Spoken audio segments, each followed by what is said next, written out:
So we're going to start by pressing the power button. Press and hold. The unit will turn on. One thing to keep in mind here, this unit does run off its own battery in this unit here, in the CA300. There is a spare battery included, so you pretty much never need to plug it in. So the unit is now on. The first thing we're going to start by doing is you can record with this, the SD card here in the side of the CA300. The button on the bottom here is going to either take a picture or record video. We'll press the button. In this case, it took a picture. To change that, you press the menu button. In this case, image was chosen. Change that to video. Press the back button. And then when we hit the record button, up here you'll see the record icon flashing while we're recording. So we're going to turn the recording back off again. It will save the recording.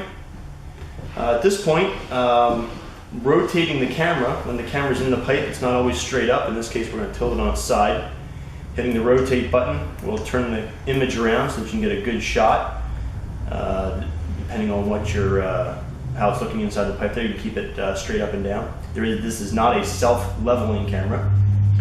So now we'll begin by inserting the camera in the pipe. Okay, before we put the camera in the pipe, if it's a small pipe, you can just stick the camera directly into the pipe. If it's a larger pipe, you can actually take one of these guides and put it on the head to keep the pipe up out of the muck on the bottom of the pipe. So we'll go ahead and slide that on there. There's little clips that you then press in place and lock the head on. Two of them there. From there, we'll just pull the reel, camera out of the reel, insert it into the pipe, and pretty much slide it along until you see what you need to. Of course, now we're going inside the pipe here. Again, remember you can turn the camera right side up if you need it to be. In this case, it doesn't really matter. Usually, if there's water in the bottom of the pipe, you can tell which is the bottom.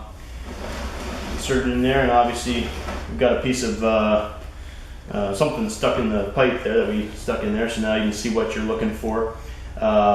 You can also zoom by pressing the top button on the camera here. You can zoom in and look at that blockage if you need to while you're in the pipe.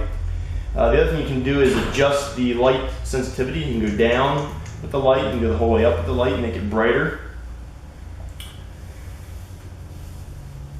So you can adjust that to get the best picture. Of course, too bright can wash it out. Too dark, obviously, you can't see it. So there's sometimes a balance there as to what you need to do there. Okay, to locate the camera with the locator, we use the Ridgid Scout. The first step you need to do is turn the locating the sonde on inside the camera. The way you do that is you turn the lights the whole way down to 0. So we're just going to take the left arrow here, and we're going to take the lights, and we're going to crank those the whole way down to 0. And when it's at 0, then the camera is emitting the signal the sonde is sending off the 512 Hertz, and we can now locate it with the Scout. So we'll start by pressing the power button on the Scout. That'll turn on. And you're going to hear some noises, and of course we're going to be looking, I don't know if you can see the picture here, but we're going to look for these lines, and then there's 2 null zones. We'll be looking for those square dots as we go around and do this locate. So to start locating with the Scout, we're going to just walk around the area where we think the camera is going to be. Obviously, in this case, we know it's right where the pipe is at, but you can tell as I go closer to the pipe, and certainly where the camera's at, the sound on the locator goes up.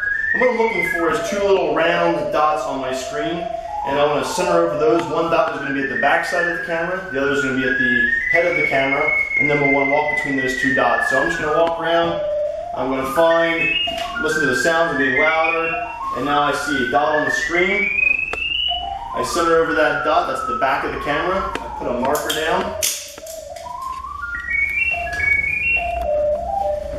I then cross a line that's going across the middle of my screen, and at the other end of the camera, I'm going to find the other, what they call null zones. So I'm going to, again, mark that area. Now that I got my 2 null zones marked, I know I'm directly in line with the camera. I'm going to walk from one null zone directly to the other, and as I do that, I'm going to cross the line, and when I'm right on top of the line is when I'm directly over the camera. Now to get depth, all I need to do is rotate the camera ever so the locator ever so slightly, and in this case here I'm about a foot off or so, and when I do the locator it gives me 11 inches of depth, obviously the ground being in between my locator and the pipe. So that's how you locate the camera. It gives you your depth, it gives you exactly where it's at, and you know which direction the camera is running. So that's how you use the Ridgid Scout locator with the CA300 and L100 Zurich camera.